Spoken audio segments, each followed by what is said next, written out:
As y'all can see, I'm sitting in the truck right now, letting this thing warm up, get them fluids flowing, get the juices flowing. Yeah, man. Things are finally getting ready to start happening. The ball is rolling, you know. Getting ready to put my IFTA stickers on the side of the truck right now. My plate is already on the truck. DOT is done. Finna put the DOT sticker on it. And I done already reached out to my team. And I got a trailer waiting on me in Atlanta. I gotta go pick that up. And then they gonna find me a load in the Atlanta area to slide down to Fort Worth with. I got an orientation on Tuesday, so I'm gonna pick up a load probably Friday, because I ain't heard from her yet. And I'm about 4 hours away from Atlanta, so you know, if ain't nothing pop up tomorrow, it's gonna be Friday most definitely. Go pick my trailer up, go get loaded, slide down to Texas, deliver for Monday morning, head to orientation Tuesday. The decal guy gonna slap the decals on the side of the truck, get my little E-log installed, and it's time to start making some money again. So we back in business. We back in business. So best believe y'all definitely gonna start hearing from me on a more consistent basis, especially you know, when I get out there and start, you know, running on if I decide to stay out, you know, I'm definitely gonna put some content up on my 10-hour breaks. But I'm gonna probably start running a few little dedicated accounts in the area, which could get me home every night. But either way, I'm gonna be posting content on a more regular basis, a more consistent basis. So y'all stay tuned, because we got some things that's about to come up y'all way. I got a lot of plans for the truck. I got some plans that I want to try to put into motion over the next few months. So I got a lot of stuff that's getting ready to start happening. You know, things is getting ready to get put into motion. You know, so y'all guys, man, it's been a long time coming. I was trying to sell my truck. I parked it January of last year, and here it is, January, a whole year later, and I'm back in it. Back in it. You know, road ready, DOT compliant, the whole 9 yards. So I'm ready to hit the ground running. I think I've been home long enough. You know, running with these little local companies out here, man, I thought I was gonna actually enjoy it, you know, but it didn't work out that way. It's a lot more of a headache dealing with these local companies than it is just being on the road. You know, especially pulling containers. You know, I pulled containers, and that was a heck of a headache, man. Just every day is something different. Multiple times a day is always something. And then the company I drove local before that, I was pulling tankers. Pulling a tanker.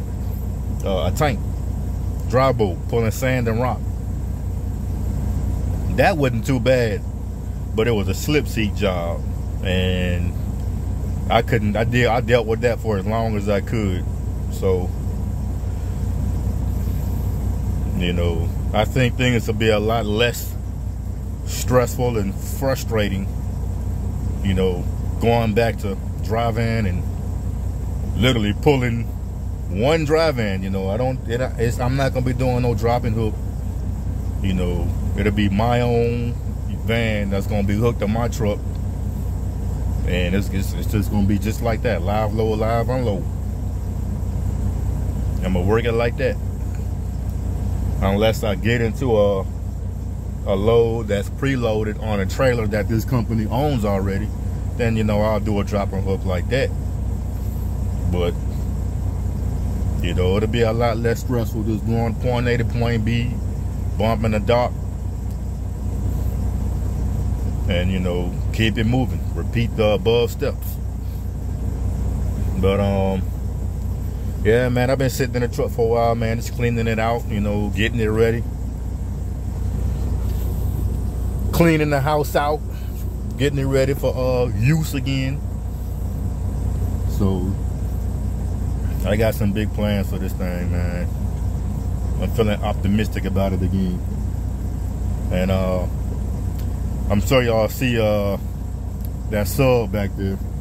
I had a head unit put in, but for some reason I'm not getting no sound out of it. I don't know if my amp went out. I mean, my amp turns on, but I'm not getting any sound out of the sub. So I don't know if it's the head unit or if it's the amp, because I have my subwoofer output turned on the head unit, but I'm not getting anything out of the amp, out of the sub.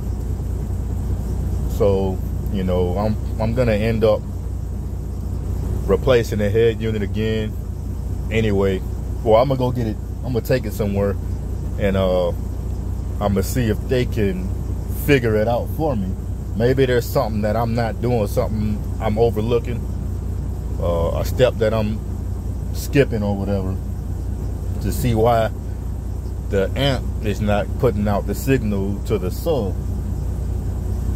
And if they can't figure it out, I'm gonna upgrade anyway, because I mean, I've had this sub for a while, for several years, and I had it in a prefab box, but the prefab boxes are tuned too high for my liking. So that box right there, I actually had custom built by a guy in Charlotte, North Carolina. He actually built it himself in his garage, and it sounds good for what it is, but I outgrew the wattage, like the power. So I'm about to upgrade anyway. So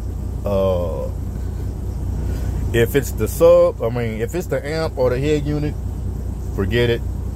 I'm just gonna get another head unit. If it's the amp, then I'm just gonna upgrade, because I think this right here, everything is Scar Audio. It's like the amp is a RP 800.1, and the sub is a discontinued sub. I think it's rated at 600 watts RMS or something like that.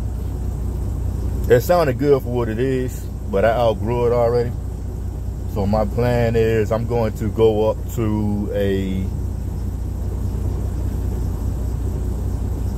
SK 4500 amp, and I'm gonna get another box made for 2 subs. That's a 15-inch sub right there. I'm gonna go with 2 Scar VXF 15s. They're rated at 1500 watts RMS a piece. So I'm gonna run 2. Well, that's pretty much gonna get me right about 3000 watts. So it's gonna hit. It's gonna hit. I'm gonna be loud. You know, I turned heads with the little power level that's in there now. I turned a lot of heads. Pulling in the warehouses, and everybody's like, I know that it's not no 18-wheeler to pulling in here loud like that. But yeah, it was me. Every warehouse I pull into to deliver or pick up, everybody, if it's a door open, they looking at me like they looking around like, is that a car? I don't see no car. But nope. It'd be that white Freightliner. It'd be that white Cascadia, you know. But yeah, I'm getting ready to get louder. Getting ready to get louder. But yeah, I got some plans for this thing, man. I got a lot of plans for it. So,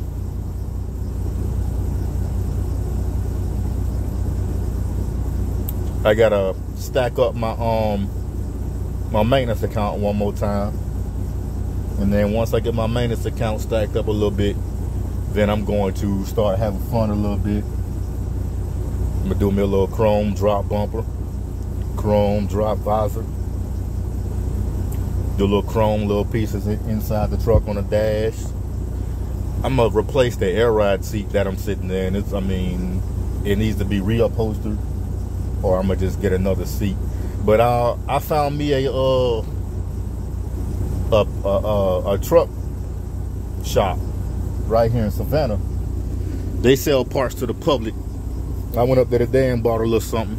But dude, he gave me a good price on some seats. And my passenger seat is not an air ride, it's just a straight, you know, seat on the frame. So I'm gonna replace that seat first. That way I got 2 air ride seats, and then I'm gonna replace the one I'm sitting on because it's a little beat up. And once I get that done, you know, I got a few more cosmetic things I want to do. New grill, new headlights, and I would like to replace the floor in here because it's a little beat up. The rubber and the insulation is all worn out from, I guess whoever had it probably wore boots or something. So it's a little worn out where your foot normally would rest at. So I got to get this floor taken out. I'm debating if I want to go with the minimizer floor mats because it covers the whole floor, or if I just want to go a little extreme and have a guy come out here and do like some hardwood, you know, hardwood floors or something, you know, be a little different. Replace all the lights in here with LED bulbs. I don't know if y'all can see, but I ripped out the whole cabinet on the passenger side because I plan on getting a bigger fridge, you know, a decent sized fridge to put in here with an actual refrigerator part and the freezer part. That way I can stock up on more fluids, more drinks, you know, a little food here and there, and of course a microwave. I got to get an inverter put in, and I got a lot of stuff I got to do to this truck. This truck was bare bones, wasn't nothing in it when I got it, you know, a few years ago. But yeah, man, I got a lot of plans for the truck, man. I really do. A lot of plans. But crawl before you walk, you know. Take it one at a time. I don't want to overwhelm myself, and I don't like blowing too much money at once. So little baby steps here and there. I'm gonna start buying like random wear and tear parts probably every other week and keeping them in the truck. You know, you never know when something's gonna happen. I might go get me 2 like brake chambers, some shocks, fuses, light bulbs, you know, brake line, you know, air hoses, brake, you know, the little 1/4 inch air lines. I replaced the air dryer on the truck. I replaced the governor on the truck. I did that last weekend. And I also still have a brand new air dryer cartridge and the purge valve. So I'm gonna put that in here. You know, I'm gonna just keep parts in the truck because you never know when something may happen and you end up on the side of the road. At least you have a part. Put all my tools back in the truck. You know, you always want to be as prepared as possible for, you know, when you may end up on the side of the road. And if you can save a few bucks on already having the parts you need, then that's more money that, you know, you put in your pocket. On top of the simple fact that if you know how to replace the part yourself, you don't got to wait on roadside, you know. You ain't got to pay labor or nothing like that. Put the parts on yourself and get back moving, you know. But I mean, I just wanted to hop on here right quick and give y'all another update. You know, things about to start moving again, putting things back into motion. So y'all stay tuned. I'll update y'all once I get moving, and when I go pick my trailer up, going to get loaded, and then once again when I'm on my way towards Fort Worth, Texas. Y'all be easy and catch me on the next video.